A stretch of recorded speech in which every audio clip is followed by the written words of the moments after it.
So guys, Simply Shredded part 4 of the 5 here. This one's going to go into more about the recovery process from the gym, because we don't grow in the gym. We don't grow while we're lifting. We grow when we come out of the gym and we recover and rest and repair those muscles. When we go to the gym, man, the smallest point of the muscle belly, right, is called a sarcomere. Inside of that, protein filament is called actin and myosin. There's 3 actin and 2 myosin in the smallest form, right? Those cross bridges that connect those two. When we contract our muscle, the cross bridges bring the actin protein filaments over the myosin ones. And as we start lifting them, we rip the cross bridges, making a separation there. That separation, all this blood goes, and that's a pump, and you're feeling that so alive, and that great high you get in there.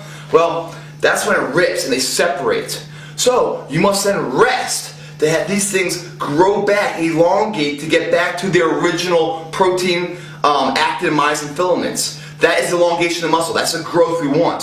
Overtraining is going to make these things, there's millions of them, guys. So when we rip these things, right, these can go either to the original ones at the point of origin where they rip from, or they can digress to something right next to it, even closer. So what I'm trying to say is that if you guys are overtraining, in essence, you can get weaker. We're going to go into a lot of things. We're going to go into overtraining.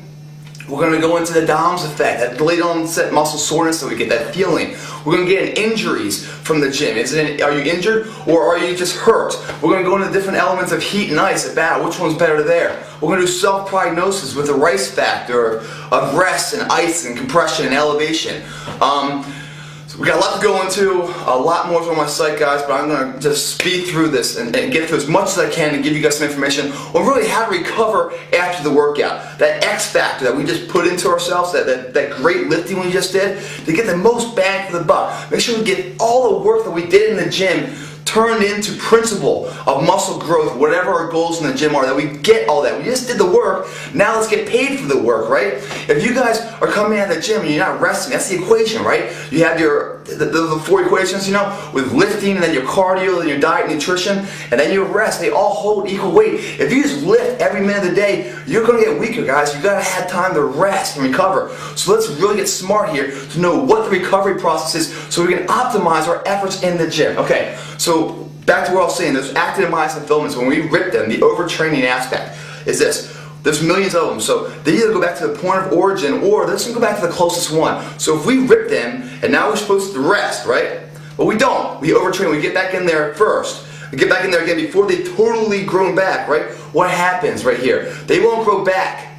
They'll go back to something closer, and hence shortening the muscle belly, making yourself weaker. Overtraining, guys, like I'm speaking English to you guys, there's a body language that your body is telling you every single day. It's like a baby. A baby's crying and everything else, and we're like, oh, what's wrong? Well, you can't speak English. We have to guess what that is. We're trying to learn the baby's language, or what the crying is. What's causing that discomfort in the baby? You know, so people pick up the baby, they start petting it and stuff, they give it food, they start singing songs. Maybe the baby's like, yo, my shoe's too tight, man, loosen it up. Maybe that's the problem, we don't know. But the more we learn the language of the baby, the more we can assess what's wrong and fix the problem. Same with our bodies. Our bodies are always telling us something in the gym. We might go into the gym and be like, man, I just don't feel alive today. I don't know what it is. Your body's telling you something right there. Or we're going to the gym, we're feeling lightheaded, or getting dizzy, or you know, our energy levels are down, or like you don't feel the pump or anything, or everything just feels heavy. All these things are languages. Like I'm speaking in English, guys. It's telling you, yo, listen to me, motherfucker. I'm trying to tell you something. The quicker we can learn that language of our body, understand what it is saying to us, apply what we know that means, we can marry each other into success a lot faster. The mind-body connection is not just a high, it's an education process of knowing how our body works, applying the fundamental principles to our body to make it enhance the best we can, okay? So don't negate those principles that your body is saying to you. People are like, oh man, you ain't training unless you're puking, or you ain't training unless it's raining. All these you know, egotistical people, it's their pride talking, guys. Mentally tough is is good. You want to be strong. You want to push past adversity. When you're feeling like, oh man, 2 more, let's go, let's get it. That's all positive, but there's a fine line between, you know, that kind of energy level and then being stupidity. Courage and stupidity, fine line. Same with like love and hatred, extreme emotions, fine line between the two of them. So we gotta make smart decisions here. Overtraining. What is the definition of overtraining? Overtraining is nothing more then your physical activity, whatever it is, the level of your physical activity, right, exceeds the level of your physical recovery. That's all it is, guys. So it means when you're going in there and you're ripping those actin and myosin filaments, boom, you're not giving enough time to grow back. You're going in there too soon. You're jumping the gate too soon. I know you guys are, you're like, hey man, if the more I hit it, the faster I'll grow and everything else. Yes, in a way, it's a very fair society in the gym. No one can give it to you, take it away. It's yours to win or lose, right? It all comes down to what you want to do with your hands and drive your body into the dream reality of what you want to live. But you have to be smart. You can't go too fast too soon. It's a marathon, guys, not a sprint. If you sprint it out and try to do too much too soon, a lot of things are going to happen. You're going to overtrain, right? So you can actually get weaker. You're going to burn out. You're going to cause injury. Injury, what is injury all about? Are you injured or are you hurt? Two totally different things. If it's an acute injury, right? Meaning like a strain, or maybe you got bruised or something, or just you torn something, or a slight tear, injured. If you're hurt, that means, man, no matter what you do, man, you've got to take time off. A doctor's got to come in, evaluate the situation, apply medicine or therapy or physical therapy to help that before you can get back. You're not 100%. If you continue to work out while you're actually hurt, all you would do is enhance that problem. And it's like a fucking herpes, it's a gift that keeps on giving. You never get out of that. You always be working around it, and you never get 100%. If you're going to go into something, go 100%. Otherwise, your true potential is never going to be reached. So injury, we have to do self-assessments, guys. So if you go to the gym, and by the way, everyone's injured, guys. It's called life. I cannot tell you one time in my life that I've gone to the gym where I've been 100% across the board. I always had some kind of bruise or a pull or a strain or soreness, or maybe just a headache, or just mentally my mind's somewhere else. There's always different things going on. But you push through that. So I want to tell you guys, just man up and push through it. But there's a fine line between that, because yes and no, right? If you're injured, guys, if you keep pushing it past that point, you're not gonna. Yeah, you're tough. You're mentally tough, but you're just gonna cause the injury to keep reoccurring. And so your workouts are gonna start digressing, and then all of a sudden the worst thing's gonna happen is mentally you're gonna start thinking, man, this sucks. What am I doing, man? I'm not getting results. I'm putting all this work in. I'm not getting the back end return. What am I doing this? Fuck this. I'm out of here. And you're done. Your confidence goes to shit. You feel like a failure.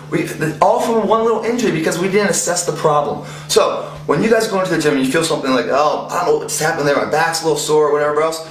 Maybe it's minimal. Maybe it's just an acute little strain, a little acute injury, something we can fix on our own. Maybe it's more. Let's find out. How do we do that? Okay, well, you start. Let's say it's my shoulder, right? My shoulder is kind of feeling all bummed out and everything else. Let's say it's red, it's sore, it's the point tendon and everything else. Well, that's soreness and everything else, the redness. The pain we feel is inflammation around what's injured. The pain isn't injured. The pain is just giving you the emotional knowledge that something's wrong here. And then it's all red and everything else. That's your visual representation. So when you go to the doctor, you say, yo, it's fucked up right here, man. Something's wrong, But before we go into the doctor, give it a week and test it out. So how do we test it out? It's a RICE principle, R-I-C-E. It's an acronym meaning rest, ice, compression, and elevation. So first thing we do is we gotta rest it. If you feel that problem, you guys can still go to the gym, but you gotta tell your workouts around that injury, so the injury is protected. So you're not causing more damage to what could be already severely damaged or acutely damaged. Okay? So rest is very important. Second thing is ice. Ice. What's heat and what's ice? All right, it's two different things. Before you go into a workout, that's when you want to do heat. Before an activity is heat, half an hour before. If I have a little bit of a pull or something I'm working through or something, I don't think it's something serious and you get checked out by a professional doctor. What I'll do in this test period, I'll get some icy hot, some Bengay, Flexol 454, some kind of cream, put it on there. Half an hour going into the gym. Get the heat going. Get that blood moving and circulation going. That's what you do before the workout. Maintain that through the workout. As soon as your workout's over, that's when you ice it down. And when you ice it down, it's like a bag of ice, 20 minutes or something else. Better than a bag of ice, guys, go get these plastic little cups. Paper little cups, right? Put ice in there about halfway up. Cups this big, halfway up. Put them in the freezer. Have a bunch of them in there always, right? When you have a problem, right, in the shoulder, grab that ice after your workout. Peel off the paper. So there's this much paper and this much ice, right? So you have a little ice cup. And then you're going to put that on there and you're going to massage the ice into it. It's better than an ice pack. The ice pack, there's only so much surface area of cold compression hitting it. When you have a thing of ice and you're massaging it, it goes deeper into whatever the targeted problem is to really help slow down the blood and the inflammation, the swelling of it, so you can, it can recover faster. So that's the ice. The next thing is compression. If you have an ace bandage or something, wrap that guy up. Keep compression on there. It'll help the inflammation, help the swelling, keep it controlled. Last thing is elevation. Gravity is your friend. Lift it high, man. Let that gravity start pulling all the inflammation out, all the swelling and everything else. So we test it out, we see what it is. Also, stretching is very important. Why is stretching important? Or any kind of light cardio? Because it increases your wind, right? So you're increasing your circulatory, and you start moving blood through. So you're moving different elements, minerals, and vitamins that help repair that. Your white blood cells and everything else. Same with stretching. You're elongating the muscle, opening up different channels to get more blood in there. It's going to help out. But let's say over time, man, we're still feeling that pain. It's not going away or anything else. Gotta get checked out, man. Period. Gotta get checked out. I know too many people, including myself, that have just been too stupid at times and said, I'll push through it, push through it, push through it. Right now, I got a bump shoulder on my, that's why I'm doing this. I got a bump shoulder still. And I went to the doctor because I went for a while, and it's actually something that I can't fix. It's something that surgery has to go and do it later in life. Now, why did it happen? Genetics, I don't know, overtraining, going too hard when I was early on before I was really smart about all this stuff. So hopefully you guys can learn from my mistakes and find that problem that probably existed, 5, 6, 10 years ago, and I didn't address it properly, so now I have a problem here.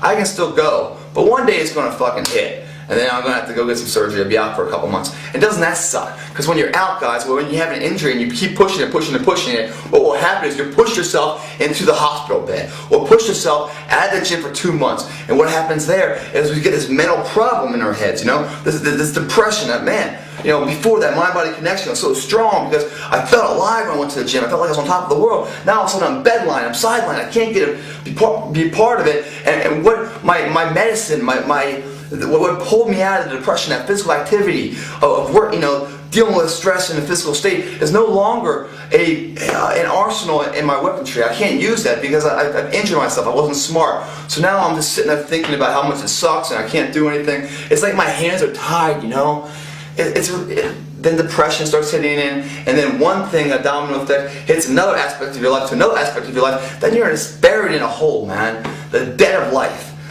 Depression. Doesn't heal itself, guys. Alright, so, but then again, when we go to the gym also, if you guys haven't worked out for a while, you get something called a DOMS effect, and everyone gets this. If you haven't worked out for about a week, or you're doing a totally different workout, something you haven't done, for example, I tell guys on the site, if you guys ever gone rock climbing, you've never gone rock climbing, and after that rock climbing routine, that workout of rock climbing, you can't write your name. Because you've used so many different muscles in your forearm you've never used before, they're so sore. And you're like, oh my God, what happened? Or if you just hit legs really hard and you try to sit on the john, you're like, whoa! And you go crash into the toilet because you don't have their strength anymore because it's so sore. I mean, sore like point tender. You touch it and you're like, whoa, man, someone gives you a hug, you're like, whoa, dude, man, you're killing me here. They're like, what's wrong with you? It's called a DOMS effect, a delayed onset muscle soreness. It's common, you can't do anything about it. It's your body saying, yo, you just kicked my ass, man. I wasn't ready for that. I need a little more time to repair. It's, they say 12 to 72 hour rule. It's really a 48 hour rule. So if I work out this morning, right, to cause that DOMS effect and a workout I haven't done before, I won't feel the side effects from that until the next day. Not the next one, the morning after, meaning a 48 hour rule. So the next morning I might be sore. The real soreness is going to come kick me in the ass the morning after the first morning, okay? Now, how do we get rid of that DOMS effect? And how do we, it's going to go away with time. Can we work out through that? Yes, we can. We can continue to work out. That's going to help it because it's going to increase the blood flow, doing light weight, high reps, push through that. Sports massage is really good at that time to really push all that lactic acid and the soreness out of it. Taking any kind of anti-inflammatory, Motrin and stuff like that helps out. Make sure you take it on a full stomach. Also, your cardio is going to be really good because it's going to increase your blood flow and everything else. So stay in a proactive state in that DOMS effect. Don't just sit there and just let it just soak in, man. Keep moving, exercising it. It's going to help that. They say it takes up to sometimes 7 days. But if you guys are more proactive and doing these different measures, those 7 days are going to be more like 3 days. Also, when you haven't worked out for guys for a while, and especially beginners who maybe this year's New Year's resolution and say, hey man, I'm going to go and really change my life this year, and they're going to the gym and spend about a week or two, now they're feeling really sore. Well, it's because you really haven't worked out before. So knowing that next time is you want to hit every major muscle group as fast as you can, so that delayed onset muscle soreness that happens for 3 days, it happens universally at the same body. So you're not doing chest and then taking 3 days off, then doing back and taking another 3 days off. You know, see how long that can go? If we go in there and do a circuit training, we hit it hard to rip up the major heads of every muscle group, hitting the chest, back, shoulders, arms, legs, all within like a 2-day span, then that down starts to come kick you, right? But it's only going to kick you for 3 or 4 days, and then you're going to be totally fresh. As long as you stay on that current path of working out on a frequency basis, you won't have that DOMS effect again. But still, then people are like, well, am I really getting a good workout if I don't have that DOMS effect? Am I shocking my muscles up enough if I'm not feeling that DOMS effect in there? Yes, you are, guys. You don't need a DOMS effect. You don't need that extreme every single workout. It's the burn we're going after, guys, not the soreness. You know, the burn means you're actually pushing your muscles past that point of the current limitation, past failure and beyond. That's the growth right there, guys. You don't need soreness the next day to say good job, you know what I mean? The DOMS effect is going to come whenever you switch your workout up. If you're on a frequency basis and you're going to the gym every single day or a nice pattern and everything else, when you shock that workout up, guys, when you shock that workout up, it's something new your body's not ready for, DOMS effect will come start setting in and saying, yo, you got me, man. I don't like that. I'm going to get stronger for you so we don't have that again. So the more times you keep shocking it, the faster it grows. Kind of like the blogger did for you guys before. It's like you can't stay in that comfort zone of life, guys. You can't just do the same thing over and over and over again. Same with eating, guys. If you do the same workout over and over again and you eat the same way over and over again, and you're like, dude, I keep going to the gym and everything, I'm not growing. You're not going to grow, guys. Your body's smarter than you think it is. It's going to find a more efficient way to do the exact same workout, which will take away from your end state results of growth, guys. It's 2 steps ahead of you. Same with eating. And everyone's like, well, what about, do you ever cheat meals? You must have cheat meals, guys. Whoever says you shouldn't have cheat meals, out of your fucking mind. When you guys are eating clean, right? Or no matter how you're eating right now, if you take a snapshot of how you're eating habits right now, that's normality, right? Your body knows that normality. It goes, boom, I'm used to this, right? Same way we shock our system, our physique outside, I mean the external factor in the gym, we must do the same inside ourselves, in the internal factor inside our body. Okay, well what does that mean? Well, if we're eating clean, everything right, you know, low carb, high protein, low fat, eating real clean, 4, 5, 6 meals a day, or that one big meal, whatever your end state goals are, if we don't change that up, it's going to have the same effect as if we don't change our workout up, meaning plateau, no longer rise. Because our body is getting used to it. It's like no longer is it pass and go and collecting $200. It's just like straight to jail. I mean, the food's coming in, it knows exactly what the food is all the time. So it's like, oh yeah, same thing, go ahead man, you're good, you're good. It's like a checkpoint on the street, and Bob that works there. You come pulling in, you got a red car, and Bob knows you come in at 7 o'clock every day. You come pulling up and you just wave, hey, alright man, Bob lets you right through because you got a red car at the same time. Well, you come in at a different hour, or you come in a different car, hold up, Bob's holding you up. Like, yo Bob, you know me. Oh, okay, yeah, good. Same with the food coming through your digestive tract. If it knows what it is all the time, it's like, yeah, we're good, boom. All of a sudden you throw a cheat meal in there, right? Well, what happens when it keeps on saying, oh, we're good? Our metabolism just starts lowering itself because the body doesn't have to work as hard to break down the food. It knows the food, it's used to the food, it's the same diet and everything else. Our metabolism slows down. We don't want that. We want the metabolism high. Metabolism high is going to start burning up all the fat, get the nutrients into our body and everything else. So how do we keep it high? How do we keep raising that metabolism? Especially if we want to lose weight, guys, if that's your end state goal, that cheat meal. Now, the cheat meal doesn't mean, hey, my cheat day or my cheat meal, so let me really indulge here and really just destroy my entire workout and diet routine on this one meal. No, it's simple, guys. It's not 4,000 calories in one sitting. It's just changing it up. Throw some sugars. Throw something in there you like to eat, something that satisfies the appetite. Because really, when you're eating, guys, it's not about satisfying the appetite. It's about fueling the body. But in the cheat meal, you want to do that. You want to throw in something your body's not used to. So when it comes down the pike, at that checkpoint where Bob's sitting there, he's like, whoa, what is all this stuff? All right. So we keep them sharp, right? Same with your body. Throwing those cheat meals, it keeps it sharp. So it always has to examine everything that's coming through because it doesn't know. Maybe it might change. keeps the metabolism high. Same with your workouts, you gotta keep that high. The other thing about this body language and everything else I'm telling you guys about, and I'm trying to go as fast as I can, there's so much I'm missing. Go to my site, everything's there, and a more like normal pace of talk. If you guys are feeling a little bit like when I go for a shoot, guys, I'm really dehydrated, carb depleted, and everything else. I'm in a state where I'm dizzy, I'm all over the place. But that's the price I will pay for the cover to look a certain way. Meaning, like I said in another blog, that the better you look, the better the picture is directly correlated to the worse you kind of feel, because you're so depleted and everything else, and you have this fake smile like I'm okay, but you're really just dying for this shit to be over. So you can replenish yourself with food and water and nutrients. I don't go into a workout at that state, you know. I don't go into a workout where I'm that dehydrated or anything else. That's not a walking everyday look, you know. That's just for shooting a cover or whatever else. Yeah, you stay lean and everything else, but you have to stay at a performance grade, an optimal level, so that you can continue to grow and continue to improve. If you're that depleted, especially dehydrated, guys, you're gonna gas out fast. You're not gonna have the energy. You're not gonna get through that workout. So you're really gonna start slowly lowering your potential of what you can be. Especially with hydration, guys. And hydration is not just drinking water, guys. It's not about just having water and everything else. It's electrolytes. When you guys do a muscle contraction, right? When I'm doing a muscle contraction here, right? That's an electric process within the body. Electrolytes, you know, the main ones are calcium, magnesium, and potassium. There are electric ions that consider like in stupid simple English, a spark plug of your car. Those are the electrolytes. That's what you need, that spark plug to get the whole system started so you can move it, right? If you don't have those electrolytes, you really can't. You're taking yourself out of the game, guys. And real fast, I just forgot something else. The Dom's effect, guys. It comes on the eccentric contraction of your muscle. Meaning, well, there's three types of contractions of your body. You have an isometric, a concentric, and an eccentric. An isometric would be something like if you're sitting here and you're flexing, right? You're just holding a form like this, right? Nothing's moving. There's no muscle elongating or shortening. That's an isometric contraction. If you sit on the wall and you do wall squats, isometric contraction. All posing, isometric.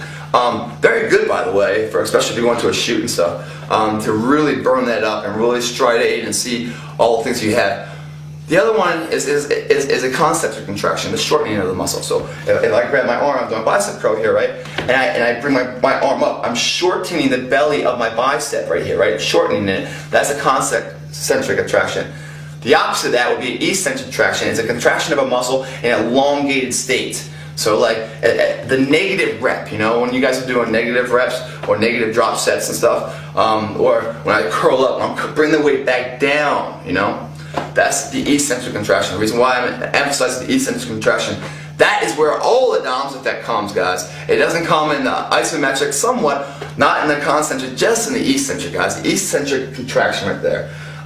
Which is really good to know. So why is that? Because your body's not used to that. Everything's used to is lifting it up, not really letting it down, right? So think about your workouts. If you really want to grow and push past the failure, these drop sets and supersets are so crucial because it's shocking the system within the same universal lift that you guys have been doing. So you have a body ring that really pull that weight down. You just hold it up as much as you can do on a drop set.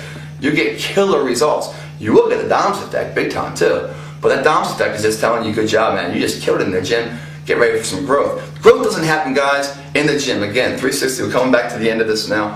It does not happen in the gym. It happens after you come out, in your rest and recovery period, to make sure those actin myosin filaments grow back to the point of origin of which they separated from, hence elongating the muscle. If you guys overtrain and stuff and you're not listening to your body's language, they're going to be sometimes going to go to the gym, you're like, man, I just don't feel it today, you know? Well, that might just be that you're lazy, you know? But it could be your body telling you something. I can't tell you what these things are definitively to you because they're independently, you know, each Baskin Robbins 31 flavors. Same with working out. Each one, we all have our own fingerprint. It's different for everybody, you know. The only way you guys can really learn this language is trial and error, going through the motions, seeing what this does and how your body reacts, what that does and how your body reacts. And you should be excited about that. That should be what's yearns you to go into the gym and grow and get stronger is because it's not the same routine. You don't go to the movie and watch the same damn movie every single time, do you? No. You see different movies. Same with the gym. You gotta break the monotony, otherwise it becomes benign to you and you're bored with it.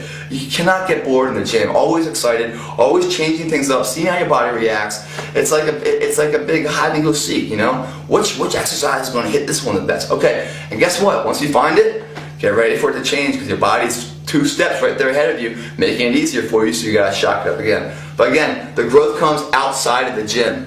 So you really have to give it the right time of recovery. For a novice person, there's going to be more recovery needed than somebody who is who's been experienced in the gym. But that's going to change for everybody too. Find out what your optimal, rest period is. No, it doesn't mean to be days. You can tailor your workouts around different regimens so that you're doing chest one day. Like for me, I do a five-day split where I go chest, back, shoulders, arms, legs. Don't take a day off, so I go chest. Then I go back, shoulders, arms, legs, then chest again on day 6. So that's 4 days off for chest. Yes, I'm working a little bit of chest with shoulders. I'm hitting tries with chest and shoulders. So, you tailor your workout around so you can always go into the gym, keep moving it, keep doing something different while recovering the major groups so they have a good 2 to 3 day window. Anyway, I hope that helps, man. Greg Plitt, helping you stay fit, man. It's the Shredded Part 4. We got one more coming to you at the end of this week. To wrap up the 5-part series. To see more of this, go to gregplitt.com and check it out. Thanks for watching.